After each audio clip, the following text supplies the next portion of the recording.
Hi hello नमस्कार मित्रांनो, तुमचा मित्र राज आपल्या युट्यूब चॅनल मध्ये सर्वांचं सहर्ष स्वागत करतो. मित्रांनो, कंटाळवाणा चेहरा न करता व्हिडिओला शेवटपर्यंत पहा आणि व्हिडिओ आवडला तर व्हिडिओला नक्की शेअर करा, लाईक करा. त्यासोबतच आयुष्याचे गणित खूप कठीण आहे, म्हणून खचून जाऊ नका. कोणतंही काम हातात घेतलं असेल तर ते प्रामाणिकपणे, कष्टाळूपणे ते पूर्ण करायचा प्रयत्न करा. आज कसं झालेलं आहे मित्रांनो, आजचा तरुण परिस्थितीला दोष देतो, नशिबाला दोष देतो. हे सर्व करून त्याच नाही किंवा त्याचं मन तृप्त होत नाही तर तो फॅमिलीला देतो. आज जीवनाचं हे सत्य आहे. हे सर्व करत असताना मनात विचार आला की एक सत्य घटना पण आपल्या म्हणजे फॉरेन कंट्रीमध्ये झालेली आहे. आज आपण अशा व्यक्तिमत्वाची ओळख करणार आहोत. एक अशा बापाची गोष्ट आहे, अमेरिकन बापाची. हाल, अपेष्टा, सहन, त्याग, म्हणजे या सर्व गोष्टी ज्या श्रेणीमध्ये मुडतात त्या गोष्टीतून आपल्याला शिकायला मिळणार आहे. तसेच यातून आजच्या तरुणाला काय शिकायला मिळणार, तर संघर्षाची परिभाषा काय असते, संघर्ष कोणत्या लेवलचा असतो, हे आपल्याला या स्टोरीद्वारे कळणार. मोटिवेशन मिळणार, स्वतःला घडवण्यासाठी आपल्याला प्रेरणा मिळणार आणि मनामध्ये होतकरूपणा निर्माण होणार की खरोखर असं पण असू शकतं काय. कल्पना करा मित्रांनो, एखादी व्यक्ती टॉयलेटमध्ये झोपली आहे कधी, किती म्हणजे मनाला असं वेगळंच वाटतं ना. पण काही गोष्टी अशा असतात, खऱ्या गोष्टी, खरी घटना की विचार करायला भाग पडतात आणि खरोखर नशीब किंवा नियती माणसाची परीक्षा अशी पण घेऊ शकते काय, असा एक संभ्रमात टाकणारा प्रश्न आपल्या मनात येतो. तर मित्रांनो, सक्सेस कोणालाही आवडतं. आता तुम्ही ज्या फील्डमध्ये काम करत असाल किंवा स्टुडंट असाल तर परीक्षा झाली असेल किंवा तुम्ही अभ्यास करत असाल, त्या परीक्षेचा अभ्यास तुम्ही केल्यानंतर परीक्षा संपली की पास झाला तर तुम्हाला ते सक्सेस आवडतं. पण काही विद्यार्थी परीक्षेमध्ये फेल होतात. पास झालं हे सर्वांना आवडतं, पण त्यामागचा जो संघर्ष असतो तो कोणी ऐकत नाही. आजची स्टोरी आपल्याला शिकवणार की संघर्ष काय आहे. तर चला मित्रांनो, जास्त वेळ तुमचा घेणार नाही, कारण वेळेची काहीतरी सीमा असावी आणि तुम्हाला बोर करण्याचा माझा आजचा तर हेतू नाहीये. म्हणून आपण डायरेक्ट आपल्या स्टोरीकडे जाऊया. क्रिस्टोफर गार्डनर हे अशा बापाचं नाव आहे मित्रांनो. एका बापाचं नाव आहे क्रिस्टोफर गार्डनर. हा अमेरिकन बाप आहे मित्रांनो, ज्याने आयुष्याच्या सगळ्यात मोठी उंची पाहिली. मगाशी बोललो की सक्सेस कोणाला पण आवडतं. आपली स्टोरीची पण आता सुरुवातच झालेली आहे की एक बाप आहे की त्याने आयुष्याचं सगळ्यात मोठी उंची पाहिली, म्हणजे भरभराट बघितली. ही झाली सुरुवात. पण त्या मागचा जो स्ट्रगल असेल, संघर्ष असेल, तो कोणी बघितला नाही का, तोच आपण बघणार आहोत आता. एक सर्वसामान्य माणूस क्रिस्टोफर गार्डनर, पण खिशात पैसे नाही मित्रांनो. ही खूप मोठी म्हणजे गोष्ट आहे. परिस्थिती नाजूक असली की माणसाला काहीतरी घडण्यासाठी प्रेरित करते.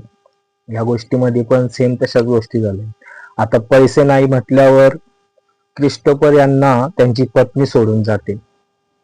काय करणार, गरीब परिस्थिती, त्यामध्ये त्यांना 5 वर्षाचा मुलगा. आता जीवन जगत असताना पैसा किती महत्वाचा हे सर्वांना माहित आहे. त्याचप्रमाणे क्रिस्टोफर यांची पत्नी त्यांना सोडून जाते. आणि सर्वात तुम्हाला जीवनाचा मंत्र द्यायचा झाला तर गरिबी हा मोठा शाप आहे. असो, आता क्रिस्टोफरची पत्नी त्यांना सोडून गेल्यानंतर त्यांच्यासोबत त्यांचा 5 वर्षाचा मुलगा आणि क्रिस्टोफर हे 2 बापलेक. आता कसं आहे, बाप लेकाची जी बॉन्डिंग असते ती खूप या जगात खूप पवित्र असते. या कथेमध्ये पण आपण बघणार आहोत की एक बाप आपल्या मुलासाठी काय काय करतो आणि तो मुलगा मोठा झाल्यानंतर त्या बापाचे कसे पांग फेडतो. या समाजाचं वास्तविक सत्य आपण नंतर बघणार आहेत, पण आपण आपल्या स्टोरीकडे जाऊया. बायको गेली, त्याच्यानंतर त्यांच्यासोबत त्यांचा 5 वर्षाचा मुलगा आणि ते, बरोबर. एक दिवस असं होतं मित्रांनो, ते भाड्याचं घर असेल. तर आता तुम्हाला सर्वांना माहित आहे, भाड्याचं घर आणि कधी पण खाली कर ही म्हण जशी आपल्याला लागू होते, तसंच इतर ठिकाणी पण लागू होते. एक दिवस, आता गरीब म्हटल्यावर सुरुवातच जशी झालेली आहे, नोकरी नाही, पैसे नाही, मग भाड्याचं घर म्हणजे पैसे द्यावेच लागतात, पे करावे लागतात महिन्याला. एक दिवस त्यांचा घर मालक येतो आणि बोलतो की बाबा तू हे घर खाली कर. घर खाली कर म्हणजे त्यांना तर असं सुन्न झालं. घर खाली कर म्हणजे आपल्यासोबत आपल्या 5 वर्षाचा मुलगा आहे, आपल्याकडे नोकरी नाही, पैसा नाही, कोणी मदत करणार नाही. आता काय करणार, मोठा प्रश्न उद्भवला ना, बेघर होणं. फक्त बेघर होणं म्हणजे घर नसणं होत नाही मित्रांनो. तर असं होतं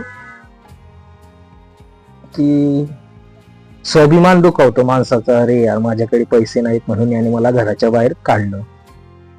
असो, त्यांना पण त्यांच्या घरमालकांनी सांगितलं की आज तुमच्याकडे जर पैसे नसतील, जे रेंट असेल पे करायला, तर तुम्ही आज संध्याकाळपर्यंत माझं जे काही रूम असेल ते तुम्ही खाली करा. क्रिस्टोफर यांना असं वाटलं, अरे बापरे आता काय करायचं, कसं होईल, अशी मनात त्यांच्या असंख्य प्रश्नांचा जो प्रवास चालू झाला होतं. साहजिकच आहे, ज्या माणसाकडे नोकरी नसते, पैसा नसतो, म्हणजे आर्थिक काही सहाय्य नसतं, तर त्या माणसाच्या मनात असं चक्र चालू झालं. तसंच क्रिस्टोफर गार्डनर यांच्या मनामध्ये पण विचारांचं चक्र चालू झालं. विचारांचा जो प्रवास आहे तो चालू झाला. मग त्या रात्री मित्रांनो त्यांनी ते घर खाली केलं आणि आपला मुलगा आणि ते, आता बेघर म्हटल्यावर कुठे जाणार मित्रांनो, काहीतरी शोधावं लागेल. म्हणून एक संध्याकाळी, ज्या दिवशी त्यांना संध्याकाळी घराच्या बाहेर काढलं गेलं, ते विचार करत आपल्या मुलाचा हात धरून चालता चालता रेल्वे स्टेशनवर जाऊन पोहोचले. रेल्वे स्टेशनवर गेल्यानंतर तिथे थोडा वेळ बसल्यानंतर त्यांच्या विचारांचं परत चक्र चालू झालं. आता आपण बेघर आहे, आपल्याकडे राहण्यासाठी तर होणार कसं, आता घर नाही म्हटल्यावर प्रश्न पडलाच ना, सर्वांना पडेल. अचानकच घरातून घरमालकाने काढून टाकलेला आहे, परिस्थिती डोळ्यासमोर आहे, आपल्या सोबत आपला 5 वर्षाचा मुलगा आहे. मग जायचं कुठं, खाण्याचं असू द्या, माणूस काय खातो हे महत्वाचं नाही, पण जायचं कुठं.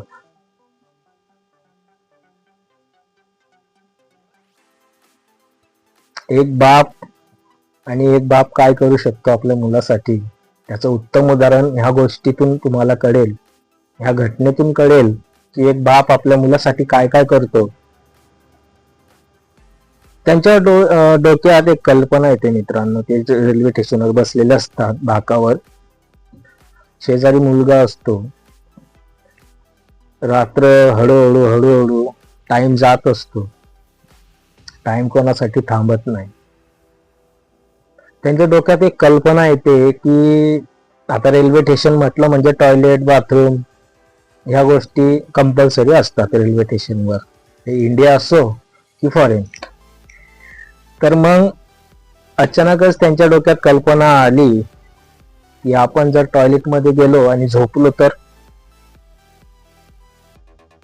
बघा मित्रांनो, डोळ्यासमोर चित्र आणा की एखाद्या टॉयलेटचा वास आपल्याला सहन होत नाही. त्या ठिकाणी क्रिस्टोफर विचार का आणतात मनामध्ये, त्यांचं चक्र चालू होतं की आपण टॉयलेटमध्ये जाऊन झोपलो तर.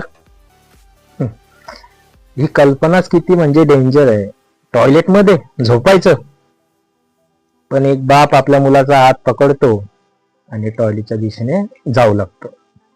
जाता जाता त्यांच्या डोळ्यासमोर सर्व गोष्टी येतात की आपल्याला आपल्या रूम मालकाने काढलेलं आहे, आपल्याकडे पगार नाही, आपल्याकडे नोकरी नाही, आपण बेघर झालोय. ही भावनेतून आतून एक बाप दुखावतो, पण तो दुःख त्याच्या मुलाला सांगत नाही. हा असतो खरा बाप. हे असतं बापाचं प्रेम. मित्रांनो, मुलगा हळूहळू बापाचा हात पकडून जाऊ लागतो टॉयलेटच्या दिशेने. टॉयलेटमध्ये शिरल्यानंतर मित्रांनो, एका टॉयलेटमध्ये ते बघतात आणि मुलाला बोलतात चल.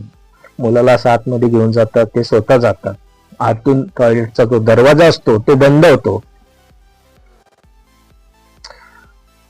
दरवाजा बंद झाल्यानंतर तुम्ही एक गोष्ट नोटीस केली असेल मित्रांनो, की फॉरेन असो किंवा काय असो, लोकांना पेपर, जे वाचनाचे पेपर असतात ते फॉरेन मध्ये प्रत्येक जण वाचतो आणि प्रत्येक जण फॉलो पण त्या गोष्टी करतो. क्रिस्टोफर जात असताना एक पेपर आपल्या जवळ घेतात. आता क्रिस्टोफर हे टॉयलेट मध्ये शिरले. मुलगा पण त्यांच्या सोबत आहे. दरवाजा आतून बंद झालेला आहे. डोळ्यासमोर फक्त कल्पना करा. मग होतं असं की ते आतून ते कडी लावतात मुलाला झोपवण्यासाठी, कारण रात्र खूप झाली होती आणि उपाशी असल्यामुळे त्यांनी काही खाल्लं नव्हतं. लादीवरती त्या टॉयलेट मध्ये एका बाजूला टॉयलेट असतं, दुसऱ्या बाजूला असा लादीवरती पेपर टाकतात खाली झोपण्यासाठी. आणि त्यांचा जो बारका मुलगा असतो 5 वर्षाचा, त्याला सांगतात की बाळा तू लादीवर झोप.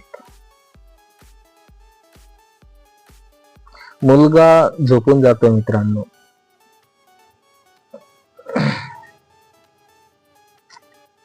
मुलगा झोपतो, पण क्रिस्टोफर गार्डनर यांना झोपच लागत नाही.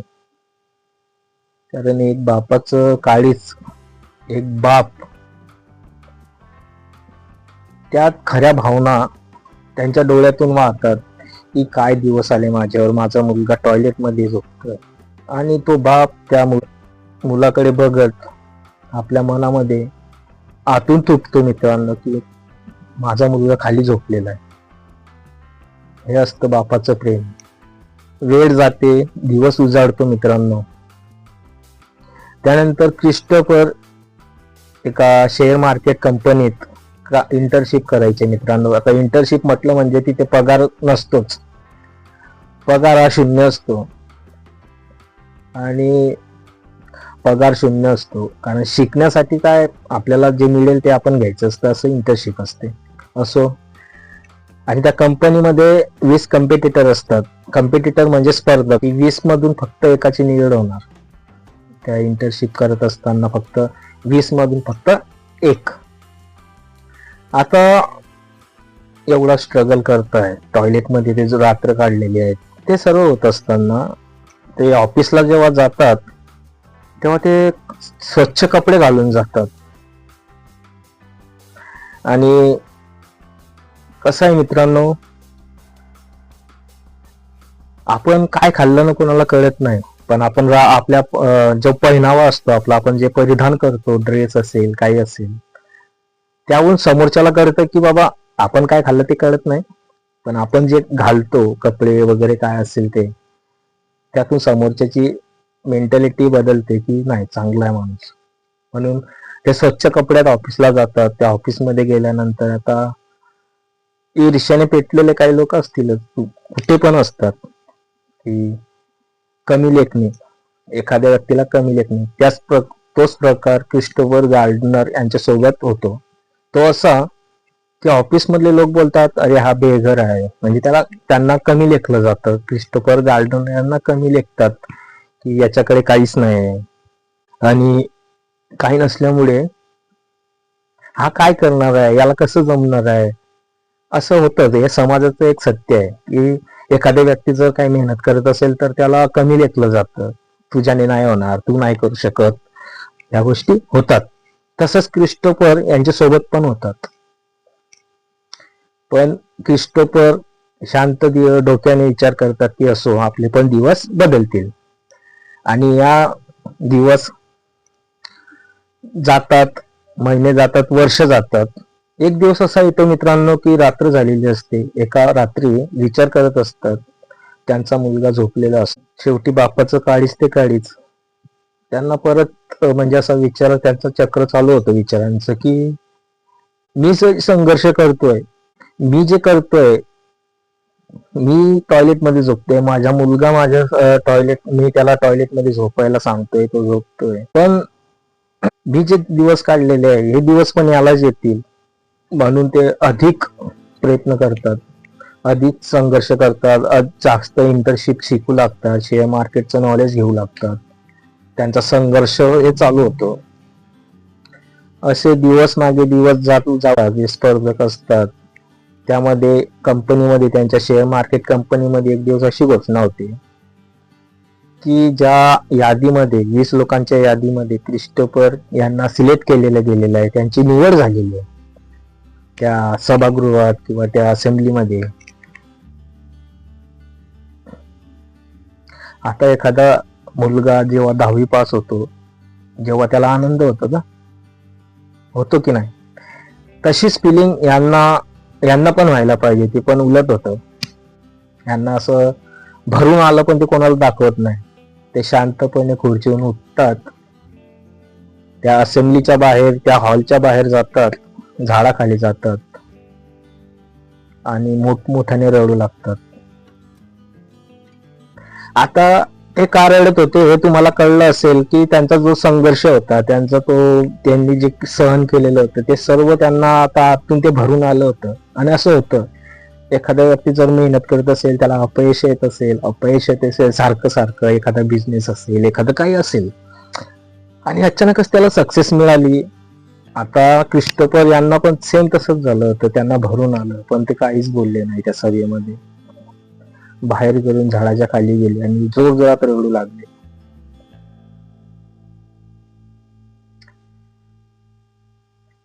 या कथेतून मित्रांनो, या सत्य घटनेतून आपल्याला एकच कळतं की हार मानू नका, खचून जाऊ नका. अपयश, यश ह्या गोष्टी आपल्याला येणारच आहेत, मिळणारच आहे. अंधार गेला की उजेड येतो, हे समीकरण जीवनाचं आहे, त्याचप्रमाणे आपण ते स्वीकारलं पाहिजे. ह्या कथेतून आपल्याला हे शिकायला मिळतं की वेळ वाईट आहे, माणूस नाही, म्हणून वेळेला प्राधान्य द्या, वेळेची किंमत करा. यामध्ये आपल्याला बापाचं प्रेम दिसलं की एक बाप काय करू शकतो आणि काय नाही. त्यासोबत एक स्ट्रगल दिसला, संघर्ष दिसला, की टॉयलेटमध्ये झोपला मुलगा 5 वर्षाचा असताना त्यांनी किती म्हणजे करावं लागत असेल, एक वेळेचं जेवण नाही केलं असेल त्यांनी, किंवा मुलगा पण उपाशी राहिला असेल. कारण जॉब आणि घर सांभाळणं एवढं सोपं नसतं मित्रांनो. आईची माया सर्वांना दिसते, पण बापाची जी माया असते ती कोणाला अद्यापर्यंत दिसत नाही. ती केव्हा कळते, जेव्हा एखादा बाप या जगातून निघून जातो, त्यावेळी त्या बापाची किंमत सर्वांना कळते. हे समाजाचं एक सत्य आहे. आईची माया तर आपण बघतोच, त्यासोबतच जो बाप असतो त्याची माया पण या कथेमध्ये आपल्याला दिसते, की त्या बापाने किती स्ट्रगल केलेला आहे. म्हणून मित्रांनो, आपले प्रयत्न प्रामाणिक ठेवा, कष्ट करा आणि परिस्थितीला किंवा नशिबाला दोष देणे बंद करा. आजच्यासाठी एवढंच. तोपर्यंत हसत राहा, आनंदी राहा, एकमेकांची काळजी घेत राहा. तोपर्यंत जय हिंद, जय महाराष्ट्र.